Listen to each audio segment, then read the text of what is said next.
Hi, I'm Alina from Lakeside Nissan at Paraka. We're celebrating 33 years of being a South Australian family-owned business and 10 years in Paraka. We offer the full range of new Nissan vehicles, a great selection of RAA-approved pre-owned vehicles, spare parts, a comfortable lounge area with free coffee, and express servicing every hour for your convenience. And ask our staff about our loyalty servicing program, which will save you money. We wanted to say thanks to South Australia for your support over the last 10 years. And if you haven't met us, come down and enjoy the difference at Lakeside Nissan.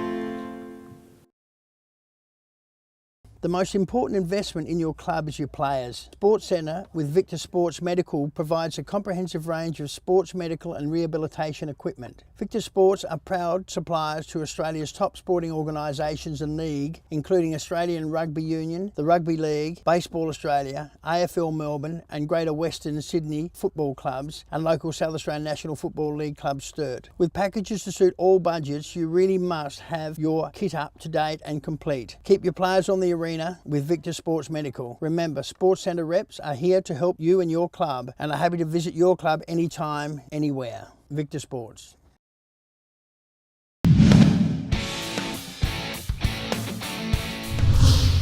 Hi everybody, thanks for staying with us. Time to turn our attention to hockey. Two special guests in the studio. Hugh Purvis, of course, was with us last week, the high performance manager, and the coach of the Premier League Grange Royals, Mark Deadman, joins us. Thanks for your time, fellas. Thank you. No worries. Let's start with you, Mark. How long have you been head coach? Head coach at Grange, 6 years. All right, so we just talked about Mick Malthouse coming under a fair bit of attention at the moment. That happened to you yet?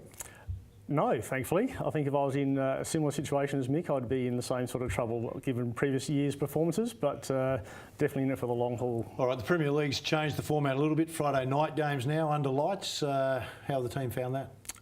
Pretty exciting. It's a format that was tried quite a few years ago on a Friday night, but sort of went away from that.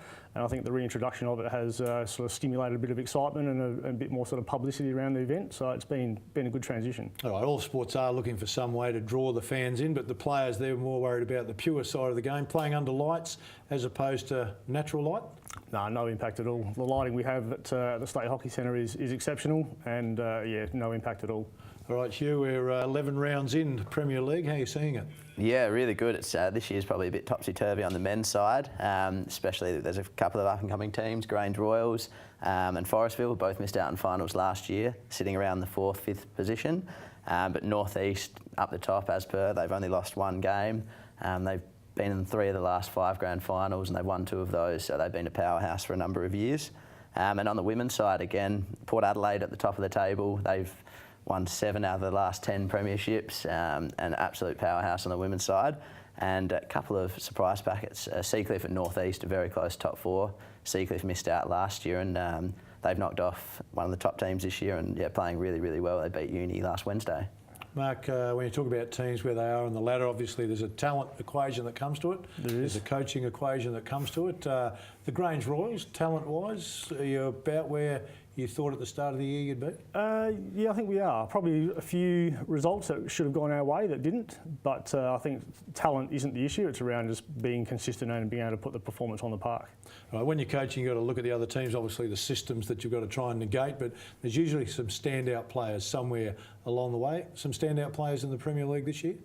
Certainly are. There's some certainly key playmakers, set play sort of specialists. Cameron Joyce from Port Adelaide, very, very efficient in that, and yeah, certainly a few others.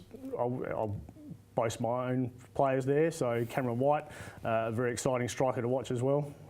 Hugh, what about the leading scorers, mate? It doesn't matter which sport you're in, people always like the scorers. Who's the standouts in the Premier League scoring? Well, Mark's just mentioned 2 of them. So yep. Cameron Joyce plays for Port Adelaide, drag flicker, 15 goals in 10 matches. Cameron White, so one of the Grange Royals players, had a fantastic year at AHL in 2014, and this year really is one of the standout strikers. So he's sitting second on this goal scoring.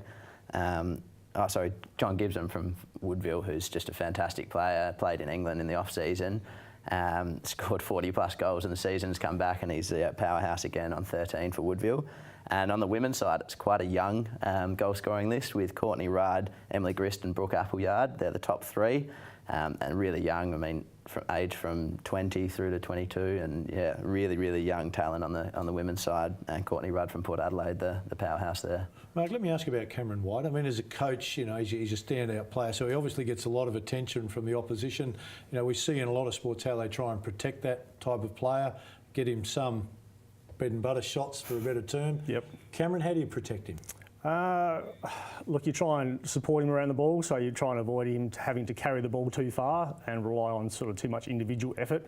So if you can sort of get, release, and then re-lead and to receive the ball back. So if you can try and avoid the contest, the one-on-one type contest, that sort of helps protect him as well. We touched on it last week about the amount of practice that the Hockeyroos and the Olyroos have got to put into it. Your team, how many times a week would Grange train? Club-wise, we train twice a week, but certainly the likes of Cameron White, they have institute commitments as well, and plus once the state teams are selected, they also then have state team commitments. So these guys managing their workload is a fine line. They'll be training sort of 5-6 times a week. Hugh, for you've got to try and work with Mark in his role. His role is to try and get his team to the top. Your role is to try and develop players and make sure a player like Cameron's in good nick. Is it a good relationship between yourself and most of the coaches for the Premier League? Yeah, so most of the Premier League coaches, Mark's one of them, actually assist in the AHL programs and the 21s programs. So Mark's coached 21 men and 2013 assistant coach, and he runs our development squad for the senior men's team. So there's fantastic support, and I think the main thing is that the best interest of the athletes is the individual development, and a lot of coaches do realise that training in that high intensity environment with the AHL group, they do get a lot of individual benefit and they bring that back to the clubs. But overall, we try and stay away from training same nights, and it's really just about being open with the coaches and making sure that our top elite players do have rest nights in between club training and the AHL or 21s. All right, I won't ask you for a name, but are there any prickly ones? Are there any coaches that are a little bit, you know, I'm so focused on my team that the individual doesn't matter? There's always going to be, and certainly, but at the end of the Mark's day... not one, of course. No, that's right. No, I get along very well with Mark, thank God.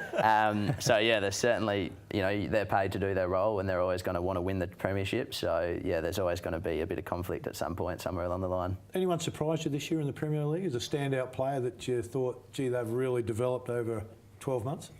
12 months is probably a fairly short space of time. I think there's certainly some of the higher class have sort of evolved over time, and that comes with a level of sort of maturity and game knowledge and the like. So so things tend to happen sort of over a longer period of time. Yeah. Every now and then though, there's one out of the box. There's one where you go, I knew he was going to be a good player, but Wow's been really consistent this year, and he's reached that level. One of those or not?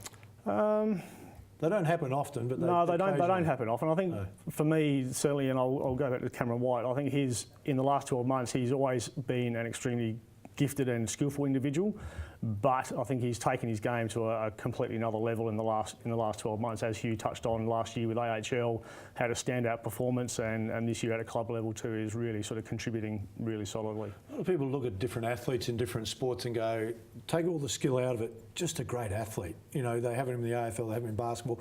In hockey, there's some tremendous athletes. Is there a standout couple of athletes where you go, if we're having a race, a 100-metre race, or, you know, as an endurance race, those are the kind of guys we go, yeah, I'd like to see how they'd compete against those other sports. Yeah, it's an interesting one. I think hockey's one of those sports where you've got to really have that balance. We've certainly got some extremely fit athletes, but they've got to have the skill level that goes with it and complements that. So otherwise you're going to get found out fairly quickly that you don't have the skills. So yeah, you could run all day, but if you don't have the skills to play the game, then you're going to get found out. Well, let me ask you this, Hugh. We just saw Kane Cornes play 300 games. Not particularly quick, not particularly a great kick, but one of those players that was able to complement the players around him, fill a role. Is there someone in Premier League that you think, yeah, that's pretty similar? Where the team is better for having him than they would be without him, but he's not a standout player. Well, Mark, anyone come to mind? Yeah, I think there's probably a few. You've got the likes of Glenn Tamlin. Very solid player, was never really sort of quick or explosive, but very still good individual skills, but read the game exceptionally well. Reads the game exceptionally well. All right, the Grange Royals, big game Friday night, of course, against Woodville. I won't ask you for a prediction because yours is going to be fairly obvious. He is within striking distance, so I'll just move the hockey stick away from there. How do you see that game unfolding? Yeah, well, Woodville and Grange have both been scoring plenty of goals this year. Woodville, of course, got a powerhouse, John Gibson, who's bagged 13 goals this year. But Grange, over the park, they've got plenty of talent and playing really, really well, just sitting outside the top four. And I think probably a high-scoring game, maybe 4-3 to Grange, I'll predict. That's on the men's side. Yep. Women? And the women's side, I think, will be a very close game, probably a bit closer and a bit more low-scoring, and I'd sit maybe at a 2-1 or a 1-0.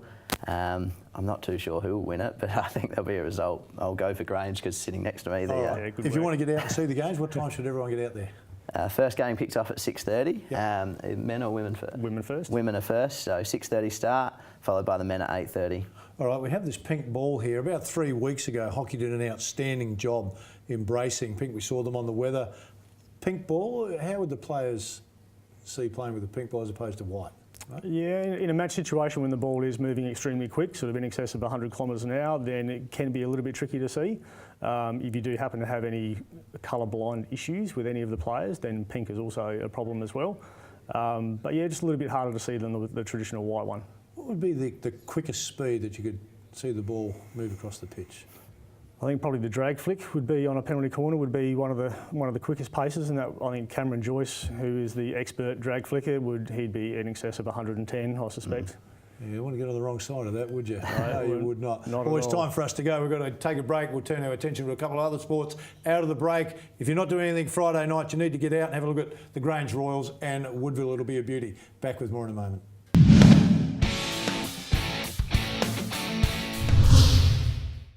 Hi, I'm Alina from Lakeside Nissan at Paraka. We're celebrating 33 years of being a South Australian family-owned business and 10 years in Paraka. We offer the full range of new Nissan vehicles, a great selection of RAA-approved pre-owned vehicles, spare parts, a comfortable lounge area with free coffee, and express servicing every hour for your convenience. And ask our staff about our loyalty servicing program, which will save you money. We wanted to say thanks to South Australia for your support over the last 10 years. And if you haven't met us, come down and enjoy the difference at Lakeside Nissan. Need to sell your car? Tried the internet and don't want strangers at your house? Give it to us, Carnet Auctions Adelaide, and if we don't sell it for you, we won't charge you a thing. Visit our website caa.com.au and ask for Darren. He will sell your car the easy way, no sale, no charge. Carnet Auctions, Grand Junction Road, Athol Park.